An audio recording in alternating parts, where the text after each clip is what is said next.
Fala, galerinha, beleza? Estamos aqui nós de novo, novamente, mais uma vez, para transmitir ao vivo. Ah, não é ao vivo, é gravado. Mas estamos vivos, isso que importa. E a nossa ideia é dar continuidade a esse processo de aulas, vídeos, live. E aqui, né, continuidade mais um videozinho. São 2 vídeos falando sobre a colonização portuguesa na América. A gente falou nos vídeos anteriores da colonização espanhola e inglesa. E agora vamos falar da portuguesa, que diz respeito a nós, ao Brasil. Deixa eu dar uma olhada aqui no cabelo, que tem que estar bonitão, para ver vocês. E vocês me vejam assim, bonito também. Bom, meus amores, o que acontece? Quando a gente fala em colonização portuguesa na América, estamos falando de Brasil, sim. São os nossos colonizadores, são os nossos ancestrais também, né? Até porque temos essa descendência portuguesa numa grande maioria da população, tá? Indígena, africana e assim por diante. Mas a portuguesa por ser fundador. E quando a gente fala em Portugal, a gente fala da metrópole falando em colônia.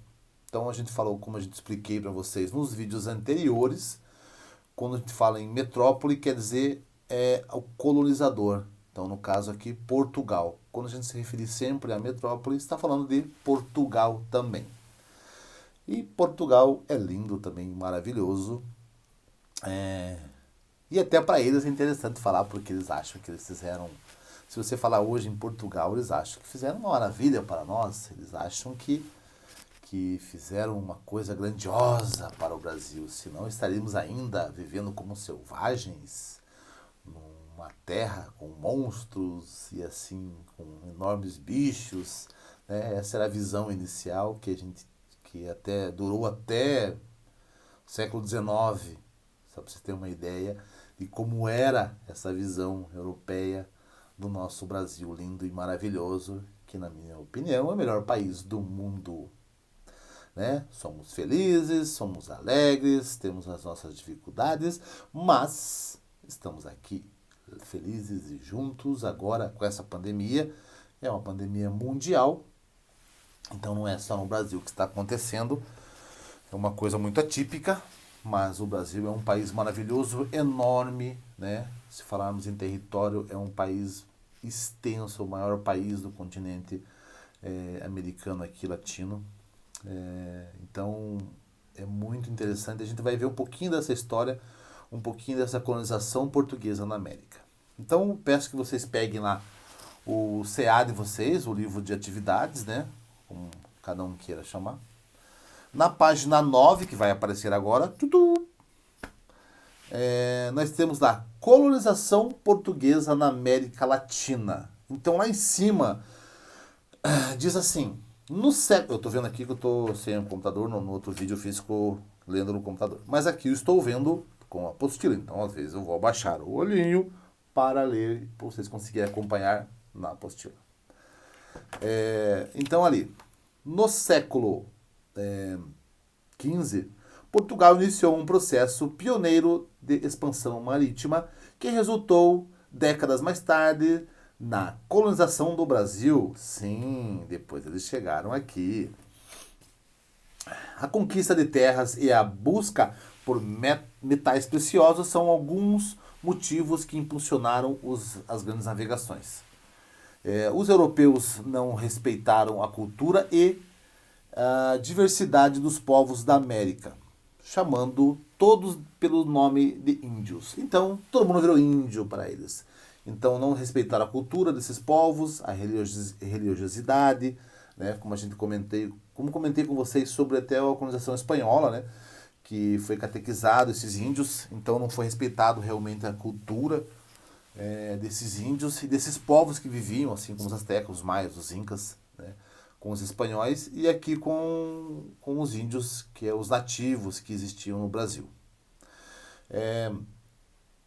Teve uma crise do comércio com as Índias, então ali em cima na página 9 fala Observe no quadro a seguir algumas características das viagens portuguesas entre os séculos XV e XVI. Períodos: 1415 a 1460. Características: viagens pelo Oceano Atlântico, estabelecimento de feitorias na costa africana, comércio de ouro, marfim e escravizados. 1460 a 1530. Viagens marítimas pelo Oceano Atlântico, costas africanas e americanas, e pelo Oceano Índico, costas africanas e indianas. E, a partir de 1532, declínio do comércio de especiarias com o Oriente, busca por metais preciosos e início da produção açucareira nos territórios do continente americano. Criação de vilas e cidades. Bom, a gente tem que pensar ali que essa crise que ele fala ali do comércio com as Índias, né? Essa crise das especiarias, buscava-se até porque algumas outras colônias, as espanholas, já tinham localizados pedras preciosas, metais preciosos. Então essa coroa portuguesa também começou a incentivar que isso ocorresse na sua colônia, na América, que no caso é a colônia brasileira.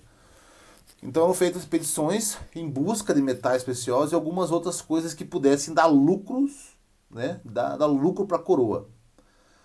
A princípio, os portugueses não encontraram esse ouro todo, essa prata ou essas pedras preciosas, a não ser aquelas que já tinham, né, os nativos. Então, alguns índios já tinham algum pouco de ouro e esses portugueses conseguiam fazer essas trocas, né, roubar, assim, vamos dizer, desses povos, porque, como a gente viu ali embaixo, nos contatos, escambos e feitorias, onde era feita essa exploração desses nativos.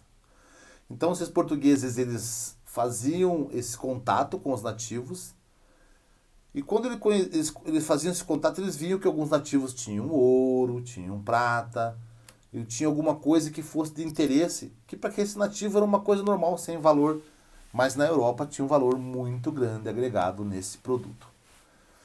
Mas esses nativos, eles não conheciam um pente, não conheciam um espelho, que para eles era uma coisa de um valor enorme, né? Eles poderem se olhar nesse espelho, pentear o cabelo, algum tipo de maquiagem, qualquer coisa nesse sentido que fosse novidade para esses nativos, para esses índios, era o motivo desses portugueses conseguir grandes coisas em troca. Então, como eu falei para vocês, a princípio não foi descoberto essas pedras preciosas, ou um local de extração específico, mas se descobriu outras coisas, como o pau-brasil, por exemplo. Então ali embaixo diz ali, ó, contatos, escambos e feitorias. Os portugueses, ao chegar às terras brasileiras, desejavam encontrar metais preciosos em grandes quantidades. Como isso não ocorreu, permaneceram no lucrativo comércio de especiarias com o Oriente. Piratas e corsários, principalmente franceses e ingleses, frequentavam a costa brasileira e obtinham pau-brasil nas trocas com os nativos. Pau-brasil, gente, foi talvez uma das maiores riquezas que os portugueses tinham na parte inicial dessa colonização.